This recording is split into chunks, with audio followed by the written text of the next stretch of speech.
Everybody got us undercover. Today is Friday, December 28th, 2018. And geez, only 3 days left to go to the year. So it's a story that came out. And this one is on NJ.com. Again, I keep saying great website for this stuff. They're not taking up crap from these cops. So this story is titled as follows. This NJ cop used more force than anyone else. Is he violent or just good at his job? No, he's an asshole. Okay? That's what he is. He's a human being, a cop. Okay? He's cold-blooded. And you'll see why. Let me scroll down. Dixon, an officer with Millville Police Department, I believe Millville is in South Jersey, had just finished administering a sobriety test on a 50-year-old Audra Capps. She had been pulled over while driving home, city records show, and Dixon told Capps she was under arrest. Capps is 5 feet 4 inches tall and weighs less than 100 pounds, and initially allowed Dixon to take her hands. When she took a step away looking up at Dixon, who stood about a full head taller and probably about 200 pounds more,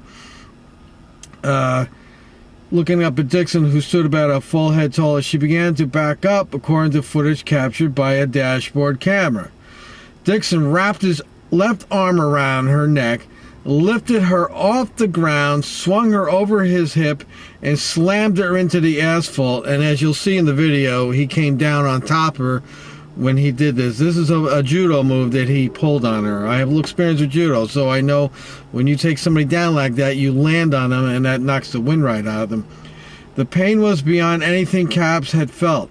She said later in an interview, worse than a broken ankle, worse than childbirth. And this is a 50-year-old woman, no less. This isn't some young person. I can't breathe, she repeated at least 4 times according to the video. I need to go to the hospital. You just broke my rib. Medical reports later confirmed several broken ribs. Now, I had a floating rib broken once in wrestling in high school. And let me tell you, it hurts. And it's difficult to breathe. So I can just imagine she had regular ribs broken, how bad that must have felt. Dixon did not take her to the hospital, and he said on the use of force report he filed in the incident that she was not injured. He reported that he simply restrained her. Well, you know, they lie. They're always lying. This is a reoccurring tool that they use. Lying. Trickery. Those are the 2 things they like to use. Police force is sometimes necessary, often painful and rarely pretty. But what neither Capps nor Dixon knew at the time, what nobody in the state of New Jersey knew, was that during his first 3+ years as a police officer, Dixon reported using more force than any other cop in the state. You imagine, this is Millville. It's a small town. It's down there in the Pine Barrens. And he holds the record for most use of force. I wonder how much he's cost the taxpayers. I'm just reading this for the first time, so maybe we'll find out. The force report, a 16-month-long investigation by NJ Advanced Media for NJ.com, points to Dixon and a small number of other officers across the state as extreme outliers. Outliers, yeah. Those who use force far more than their peers. A high number of use of force does not necessarily indicate wrongdoing, and numbers can fluctuate based on location or assignment. But experts say outliers who use of force at 5, 10, or in Dixon's case more than 18 times the statewide average merit significant attention. That's insane, said John Shane, a professor at John Jay College of Criminal Justice, New York, and a former Newark police officer, when asked about Dixon's numbers. It's such a small place that there's no way he could have slipped through the cracks. It's not possible they didn't notice the way he was behaving. Wayne Fisher, another former Newark cop and a police expert with Rutgers University Center on Policing, said that the amount of injured people Dixon reported was especially striking. It's clear by the numbers that you just told me that this warrants greater scrutiny, he said. Dixon, 27, did not respond to requests for an interview. The police chief in Millville, now get ready, this is the enabler. The police chief in Millville, Jody Farabella, called him an example of a fine officer who has never been the subject of substantial excessive force complaint. Farabella declined to say how many use of force complaints in total had been filed against Dixon. I wonder how many lawsuits. Of the 39 excessive force complaints filed against all Millville officers from 2012 to 2016, not one was sustained. Well, we know how that goes. They investigated themselves and found no wrongdoing, according to the Cumberland County Prosecutor's Office. He's in the worst areas, Farabella said, referring to Dixon's duty assignment, so he's going to see more than a regular patrolman. But no matter how you slice it, Dixon stands out in a city of just under 30,000 people. He used force 58 times during the first 4 years after completing his academy training, averaging more than one incident a month. In contrast, the more than 17,000 police officers who reported using force over a similar period averaged less than one incident a year. He accounted for 1/10 of his entire department use of force, and none of the other 70-plus officers came close to the share.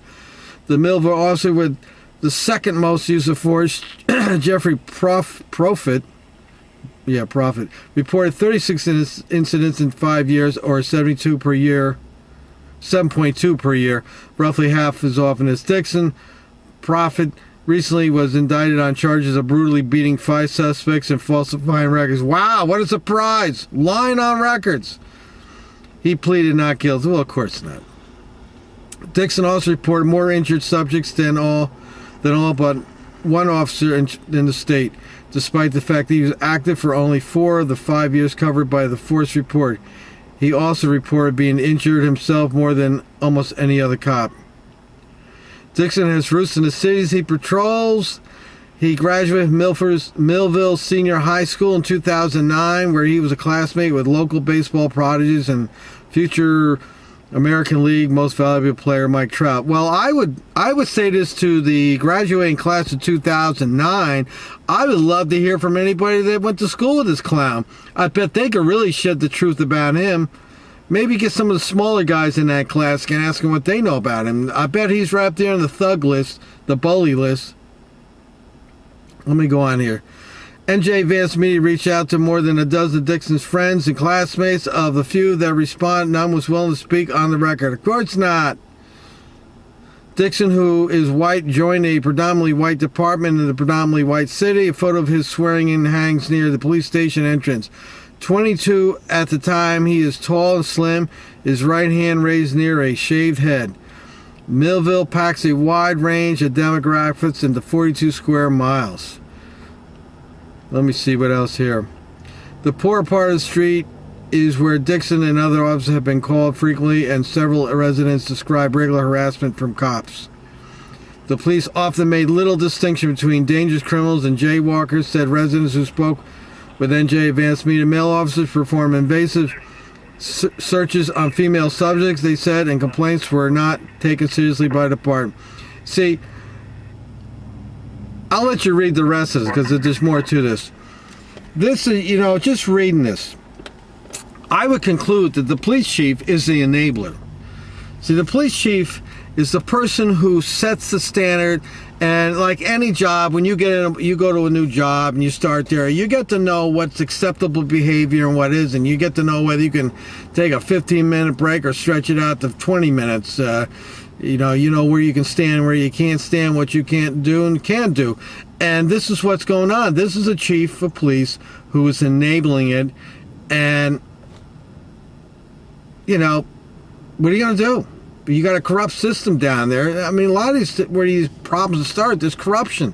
There's nepotism going on and cronyism, and they just enable it. And as I've reported in other videos, these lily wipes out there, they just support them and enable it. And they say, well, if they weren't doing this, they wouldn't have had to do that.